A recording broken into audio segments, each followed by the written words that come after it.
Quand on a été à la rencontre des parents d'enfants bénéficiaires de ce programme, donc ils nous exposaient le déroulement de cette opération et on sentait chez eux une façon d'encourager ces actions, d'encourager des familles à affronter la maladie et essayer de s'en sortir, que ce soit par la guérison ou par la réussite scolaire. Bonjour Saïd, moi je m'appelle Assina. Je vais vous raconter un peu mon petit parcours. Donc je suis tombée malade en troisième, donc presque toute mon année de troisième je l'ai passée à l'hôpital. Donc j'ai réussi à avoir mon brevet. À l'hôpital on m'aidait, on avait des cours à l'hôpital, donc j'étais pas toute seule dans mon coin à apprendre toute seule. Donc on m'a beaucoup aidée à l'hôpital déjà. J'ai réussi à passer ma seconde, je suis passée en première S.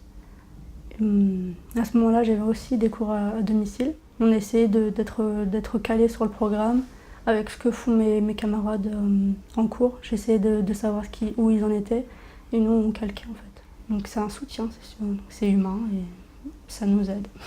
Je suis Monsieur Achour, le papa Assina. Elle a commencé déjà à étudier toute seule puisqu'elle avait un micro-ordinateur, donc elle travaillait toute seule. Ensuite, elle a été entourée par l'équipe éducative. Comme l'école à l'hôpital existait, donc c'était déjà une chance pour les enfants hospitalisés. Et c'était aussi un espoir. Quand un enfant s'accroche, il travaille, c'est-à-dire qu'il commence à guérir, donc il commence un petit peu à s'en sortir. Parce que rester dans une chambre stérile 24 heures sur 24, sans soutien, par exemple, des parents, sans qu'il y ait donc des enseignants qui viennent, qui dispensent des cours, je pense que le malade sera peut-être découragé.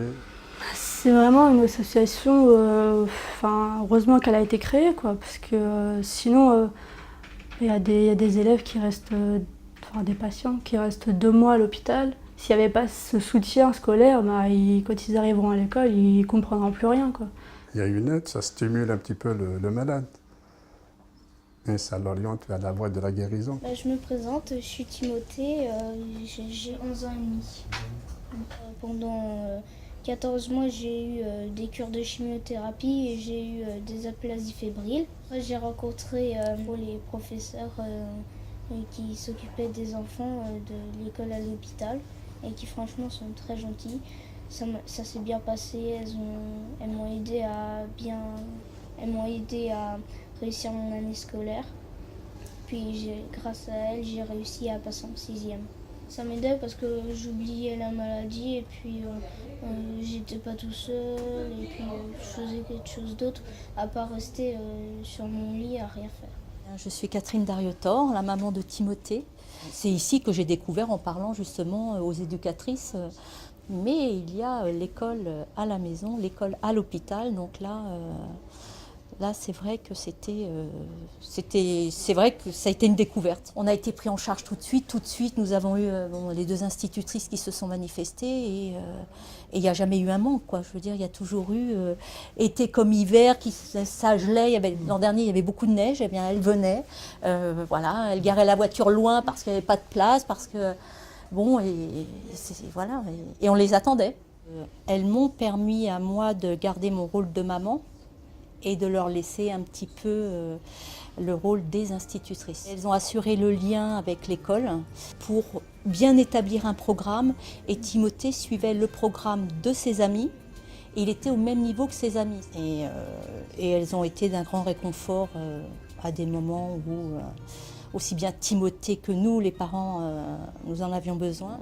On est reconnaissant parce que moi particulièrement, pourtant j'étais près de Timothée pendant 18 mois, j'ai arrêté de travailler et malgré tout ça soulage, ça allège le fait d'avoir quelqu'un qui sur le plan scolaire prend en charge votre enfant qui n'est plus scolarisé. C'est un soutien et moral et intellectuel. Faire confiance aux médecins et en plus faire confiance donc aux équipes éducatives, à l'école, à l'hôpital pour les cours qu'ils dispensent aux enfants malades. Il faut que des gens puissent faire ça pour que ça continue. Ça va de soi que normalement j'ai un sentiment de père, de papa, quand je vois ces enfants, je ne peux pas m'empêcher de mettre à la place des parents. Et donc, toute aide serait la bienvenue. Et normalement, en parallèle avec le traitement, j'aimerais bien que mon enfant soit dans un cadre, si on peut dire, normal, de scolarité, de joie. Merci toutes les personnes qui t'ont soutenu quand même. Oui. Pour le travail scolaire, même si c'est pénible, le travail scolaire, à un moment ou à un autre, plus tard, tu te diras que ça valait le coup. Ouais. Et oui.